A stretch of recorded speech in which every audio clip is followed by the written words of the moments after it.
महाविकास आघाडी शरद पवारांना राज्यसभेवर पाठवणार असल्याचं जवळपास निश्चित झालेलं आहे।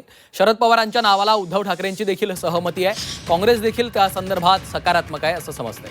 महाविकास आघाडीकडे 46 आमदारांचं संख्याबळ असून एक उमेदवार निवडून येण्यासाठी 41.5चा कोटा आवश्यक आहे। त्यामुळे महाविकास आघाडी शरद पवार हे एकमेव उमेदवार देणार अशी माहिती आहे। दुसरीकडे राष्ट्रवादी काँग्रेसच्या कोट्यातनं पार्थ पवार यांचं देखील नाव निश्चित झाल्यामुळे पवार कुटुंबातील आजोबा नातू असे दोघे जण एकाच वेळी राज्यसभेवर जाण्याची शक्यता आहे। भाजपकडनं अधिकचा उमेदवार न दिल्यास राज्यसभेची ही निवडणूक बिनविरोध देखील होऊ शकते।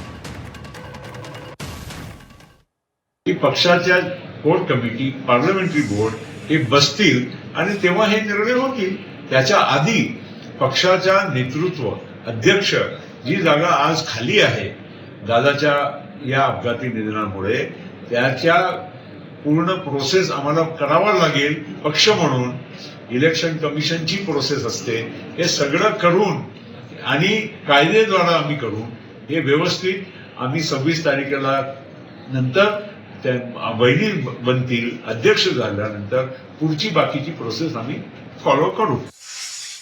राज्यसभेच्या जागांकडे आता निवडणुका जाहीर झालेल्या आहेत। महाराष्ट्रातील 7 जागा खाली होतात। भाजप कसं बघते? आम्ही महायुती म्हणून बसू, पहिले महायुती चर्चा करेल आणि त्यातून मग योग्य निर्णय आम्ही करू।